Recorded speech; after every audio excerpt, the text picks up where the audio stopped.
Guys, നമ്മൾ ഇന്ന് സംസാരിക്കാൻ പോകുന്നത് ഇന്ത്യൻ ക്ലബ്ബുകളായിട്ടുള്ള രണ്ട് ടീമുകൾ ഇന്ന് ACL2 പ്ലേ ഓഫ് കളിക്കാൻ പോവുകയാണ്. ഈ പ്ലേ ഓഫിൽ ഒരു വിജയം ഉണ്ടായെങ്കിൽ മാത്രമേ ഗ്രൂപ്പ് സ്റ്റേജ് സാധ്യതകൾ ACL2 നിലനിൽക്കുകയുള്ളൂ. അല്ലെങ്കിൽ ചലഞ്ച് ലീഗിലേക്ക് ടീമുകൾക്ക് പോകാനായിട്ട് പറ്റുമെന്നുള്ളതാണ്. ISL ചാമ്പ്യൻസ് ആയിട്ടുള്ള ഈസ്റ്റ് ബംഗാളും അതുപോലെ തന്നെ സൂപ്പർ കപ്പ് ചാമ്പ്യൻസ് ആയിട്ടുള്ള FC ഗോവ എന്നീ ടീമുകളാണ് ഇന്ന് കളിക്കാനായിട്ട് ഇറങ്ങുന്നത്. ആദ്യത്തെ മത്സരം 7 മണിക്കാണ്. ഈസ്റ്റ് ബംഗാളും അൽ ആറബി എന്ന് പറഞ്ഞിട്ടുള്ള കുവൈറ്റി ക്ലബ്ബുമായിട്ടാണ് മത്സരം നടക്കുന്നത്. ഈ മത്സരം ഫാൻ ഗോളിലൂടെയാണ് കാണാൻ കഴിയുന്നത്. സോൾട്ട് ലേക്കിൽ വെച്ചിട്ടാണ് മത്സരം നടക്കാനായിട്ട് പോകുന്നത്. FC ഗോവയുടെ എതിരാളികൾ തുർക്കമെനിസ്ഥാൻ ക്ലബ്ബായിട്ടുള്ള അർക്കഡാഗാണ്. കഴിഞ്ഞ വർഷം ഈസ്റ്റ് ബംഗാൾ ഈ ടീമിനെതിരെയൊക്കെ കളിച്ചിട്ടുണ്ടായിരുന്നു. എൻ്റെ പേഴ്സണൽ ആയിട്ടുള്ള ആഗ്രഹം നമ്മുടെ ഇന്ത്യൻ ക്ലബിൻ്റെ നിലവിലത്തെ ഒരു നിലവാരം വെച്ചിട്ട് AFC ചലഞ്ച് ലീഗിൽ കളിക്കുക എന്നുള്ളതാണ്. ഈ ടൂർണമെൻറ്റിലേക്ക് നമ്മൾ ഗ്രൂപ്പ് സ്റ്റേജിൽ യോഗ്യത നേടി എല്ലാ മാച്ചും കളിക്കുകയാണെങ്കിൽ നമ്മുടെ MA റാങ്കിങ് വലിയ ഒരു വ്യത്യാസം വരും. അത് നമ്മൾ കഴിഞ്ഞ വർഷങ്ങളിൽ കണ്ടതാണ്. നമുക്ക് പോയിന്റ് ഡ്രോപ്സ് MA റാങ്കിൽ സംഭവിച്ചു കഴിഞ്ഞാൽ നമുക്കുള്ള സ്പോട്ടും കൂടിയൊക്കെ നഷ്ടപ്പെടുന്ന സാഹചര്യത്തിലേക്കൊക്കെ വരുമെന്നുള്ളതാണ്.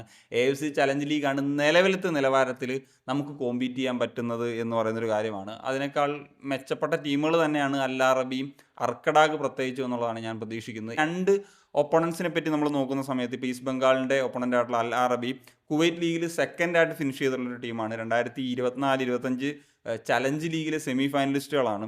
അതുപോലെ 2025-26 കഴിഞ്ഞ വർഷം ഗ്രൂപ്പ് സ്റ്റേജിൽ കളിച്ചിട്ടുള്ളവരാണ്. 2022 തൊട്ട് സ്ഥിരമായിട്ട് AFC ഒരു കോമ്പറ്റീഷൻസിൽ പങ്കെടുക്കുന്ന ടീമാണ്. അതായത് അത്രയും മികച്ച രീതിയിൽ കൺസിസ്റ്റൻ്റ് ആയിട്ട് AFC കോമ്പറ്റീഷൻസിൽ പങ്കെടുക്കുന്ന ഒരു ടീമാണ്. അവരെന്നാൽ കുവൈറ്റി ലീഗിൽ സ്ഥിരമായിട്ട് ചാമ്പ്യൻസ് ഒന്നും ആയിട്ടില്ല. കഴിഞ്ഞ 3 വർഷം അവർ സെക്കൻഡ് എത്തി. അങ്ങനെയായിരുന്നു അവർക്ക് ആ ഒരു സ്പോട്ട് കിട്ടിയിട്ടുണ്ടായിരുന്നത്. നിലവിലെ കുവൈറ്റി ക്രൗൺസ് കപ്പ് എന്ന് പറയുന്നൊരു അവിടുത്തെ ഒരു കപ്പ് വിൻ ചെയ്തിട്ടുണ്ട് എന്നുള്ളതാണ്. ഇനി അർക്കഡാഗിലേക്ക് വരുമ്പോഴത്തേക്കും 2023 ഫോം ചെയ്തിട്ട് ഇപ്പോൾ 2026 നിൽക്കുമ്പോൾ അവർ 3 ലീഗ് ടൈറ്റിൽസ് വിൻ ചെയ്തു. ആ 3 ലീഗ് ടൈറ്റിൽസും എല്ലാ മത്സരവും അവർ വിജയിച്ചിട്ടാണ് മുന്നേറിയതെന്ന് പറയുന്നത് ഏറ്റവും പ്രധാനപ്പെട്ട ഫാക്ടറാണ്. അതായത് ഒരു മത്സരം സമനിലയാകുകയോ തോൽക്കുകയോ ഒന്നും ചെയ്തിട്ടില്ല. ഈ ഒരു 3 വർഷം മാത്രമായിട്ടൊരു ക്ലബ്ബ് AFC റീജിയനിൽ ഒരു റിസൾട്ട് ഉണ്ടാക്കിയിട്ടുണ്ട്. കഴിഞ്ഞ വർഷത്തെ AFC ചലഞ്ച് ലീഗ് ചാമ്പ്യൻസ് ആണ് എന്നുള്ളതാണ്. അതായത് തേർഡ് ടയർ. അന്നേരം ഈസ്റ്റ് ബംഗാളുമായിട്ട് ഏറ്റുമുട്ടിയപ്പോൾ ക്വാർട്ടർ ഫൈനലിൽ ഈസ്റ്റ് ബംഗാളിനെ പരാജയപ്പെടുത്തിയിട്ടാണ് അവർ മുന്നോട്ട് പോകുന്നത്. 3-1 എന്ന് പറയുന്നൊരു സ്കോറിലേക്കാണ് ആ ഒരു മത്സരം അവസാനിച്ചത്. എന്താണെങ്കിലും FC ഗോവയെ സംബന്ധിച്ചിടത്തോളമാണ് ഒരു പ്രധാന പ്രശ്നം. അവർക്കിപ്പോൾ 4 ഫോറിനേഴ്സൊക്കെ അവൈലബിൾ ആണ്. എനിക്ക് തോന്നുന്നു ഒരു ഫോറിനർ അവരുടെ ആ അർക്കഡാഗിൽ ചെന്നിട്ടാണ് ജോയിൻ ചെയ്യുന്നതെന്നൊക്കെയുള്ളതാണ് മനസ്സിലാകുന്നത്. അവർ പക്ഷേ ഇതേവരെ ഈ വർഷം കോമ്പറ്റീറ്റീവ് ആയിട്ടുള്ള മാച്ചസ് ഒന്നും കളിച്ചിട്ടില്ല എന്ന് പറയുന്നത് അവരെ സംബന്ധിച്ചിടത്തോളം ഒരു ബുദ്ധിമുട്ടാകുന്ന ഒരു ഫാക്ടറായിട്ട് മാറുമെന്നുള്ളതാണ് പ്രതീക്ഷിക്കുന്നത്. പിന്നെ അർക്കഡാഗ് അത്രയും സ്ട്രോങ് ടീമാണ്.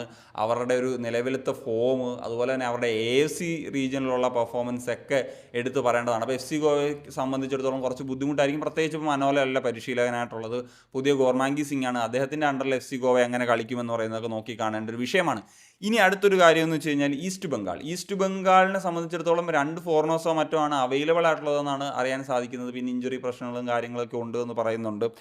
എന്നാലും ഡ്യൂറൻ കപ്പിലൊക്കെ കളിച്ച് അവർ കോമ്പറ്റീറ്റീവ് ആയിട്ടുള്ള മാച്ചസ്, ഡ്യൂറൻ കപ്പ് അത്രയും കോമ്പറ്റീറ്റീവ് എന്ന് പറയാൻ പറ്റില്ല എങ്കിലും അവർക്ക് കുറച്ച് പ്രിപ്പറേഷൻ പ്രീ സീസൺ പോലത്തേക്കുള്ള മാച്ചസ് കളിക്കാനായിട്ട് പറ്റിയിട്ടുണ്ട് എന്ന് പറയുന്നൊരു കാര്യമാണുള്ളത്. പിന്നെ അൽ അറബി അർക്കഡാഗിനെ സംബന്ധിച്ച് നോക്കുമ്പോഴത്തേക്കും അൽ അറബി അത്രയും സ്ട്രോങ് ആണെന്ന് വെച്ച് കഴിഞ്ഞാൽ അല്ല എന്നുള്ളതാണ് എനിക്ക് പേഴ്സണലി തോന്നുന്നത്. പക്ഷേ എങ്കിലും അവർക്ക് 6 വിദേശ താരങ്ങളുണ്ട്.